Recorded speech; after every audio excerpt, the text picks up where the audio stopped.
बिस्मिल्लाहिर्रहमानिर्रहीम। मैं doctor Naseem Ibrahim from Chhatarpur.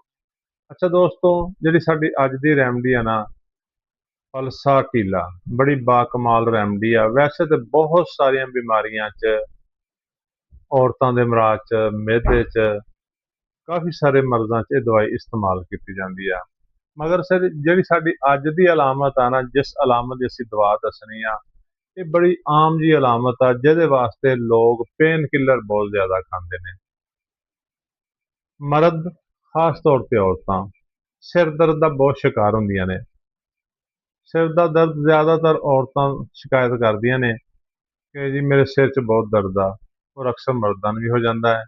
ਕੋਈ ਕੰਮ ਸ਼ਮ ਕਰਨਾ, ਧੁੱਪ 'ਚ ਜਾਣਾ, ਐਨੀਮਲ ਕਿਸੇ ਵੀ ਤਰ੍ਹਾਂ ਅਗਰ ਕਿਸੇ ਮਰਦ ਨੂੰ ਜਾਂ ਔਰਤ ਨੂੰ ਸਿਰ 'ਚ ਦਰਦ ਹੋਵੇ ਔਰ ਉਹ ਬਾਰ-ਬਾਰ ਪੇਨ ਕਿਲਰ ਲੈਂਦਾ ਹੋਵੇ, ਪਲਸਾਟੀਲਾ ਜਿਹੜੀ ਦਵਾ ਹੈ ਇਹ ਪੇਨ ਕਿਲਰ ਤੋਂ ਨਿਜਾਤ ਦੇ ਸਕਦੀ ਆ।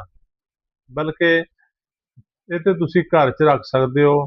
ਪਲਸਾਟੀਲਾ 30 ਤਾਕਤ 'ਚ, ਦੇਖੋ ਪਲਸਾਟੀਲਾ 30 ਤਾਕਤ ਦੇ ਵਿੱਚ ਇਹ ਘਰ ਦੇ ਵਿੱਚ ਅਗਰ ਮੌਜੂਦ ਹੋਵੇ ਨਾ, ਤੇ ਤੁਹਾਡੇ ਸਿਰ 'ਚ ਦਰਦ ਹੋਵੇ, ਭਾਵੇਂ ਮਰਦ ਹੋਵੇ ਜਾਂ ਔਰਤ ਹੋਵੇ, ਤੁਸੀਂ ਚੰਦ ਕਤਰੇ ਪਾਣੀ 'ਚ ਪਾ ਕੇ, 4 ਤੋਂ 5 ਕਤਰੇ 2 ਘੁੱਟ ਪਾਣੀ 'ਚ ਪਾ ਕੇ ਅਗਰ ਪੀ ਲਓ ਨਾ, ਤੇ ਇੰਨੀ ਜਲਦੀ ਐਲੋਪੈਥਿਕ ਦੀ ਕੋਈ ਵੀ ਪੇਨ ਕਿਲਰ ਮੈਡੀਸਨ ਤੁਹਾਡੇ ਸਿਰ ਦਾ ਦਰਦ ਨਹੀਂ ਰੋਕ ਸਕਦੀ, ਜਿੰਨੀ ਜਲਦੀ ਪਲਸਾਟੀਲਾ ਸਿਰ ਦਰਦ ਨੂੰ ਰੋਕਣ ਦੀ ਅਹਿਲੀਅਤ ਰੱਖਦੀ ਆ।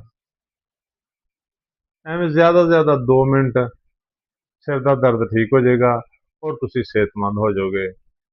ਔਰ ਅਗਰ ਇਹਨੂੰ ਕੁਛ ਅਰਸਾ ਲਿਆ ਜਾਵੇ, ਜਿਨ੍ਹਾਂ ਲੋਕਾਂ ਨੂੰ ਮੁਸਲਸਲ ਸਿਰ ਦਾ ਦਰਦ ਰਹਿੰਦਾ ਹੈ, ਦਿਨ 'ਚ ਇੱਕ ਖੁਰਾਕ ਰੋਜ਼ ਲੈਣ, ਜ਼ਿਆਦਾ ਤੋਂ ਜ਼ਿਆਦਾ ਇੱਕ ਹਫ਼ਤਾ ਲੈਣ, ਔਰ ਉਹ ਜਿਹੜੇ ਰੋਜ਼ ਪੇਨ ਕਿਲਰ ਖਾਂਦੇ ਸੀ ਉਹਨਾਂ ਦਾ ਨਾ ਸਿਰਫ ਸਿਰ ਦਰਦ ਠੀਕ ਹੋ ਜਾਏਗਾ, ਬਲਕਿ ਉਹਨਾਂ ਦਾ ਪੇਨ ਕਿਲਰ ਤੋਂ ਵੀ ਨਿਜਾਤ ਮਿਲ ਜਾਏਗੀ ਉਹਨਾਂ ਨੂੰ, ਔਰ ਉਹ ਪੇਨ ਕਿਲਰ ਖਾਣੋਂ ਹਟ ਜਾਣਗੇ।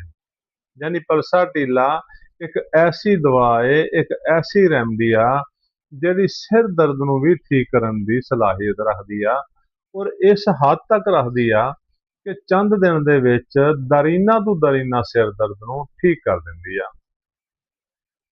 ਸਿਰ ਦਰਦ ਕਿਸੇ ਵੀ ਵਜ੍ਹਾ ਤੋਂ ਹੋਵੇ, ਇਹ ਉਹਨੂੰ ਠੀਕ ਕਰ ਦਿੰਦੀ ਆ। ਪਲਸਾਟੀਲਾ 30 ਤਾਕਤ 'ਚ ਲੈਣੀ ਆ, 30 ਤਾਕਤ ਦੇ ਵਿੱਚ 5 ਕਤਰੇ 2 ਘੁੱਟ ਪਾਣੀ 'ਚ ਪਾ ਕੇ ਦਿਨ 'ਚ ਇੱਕ ਦਫਾ ਪੀਣੇ ਆ।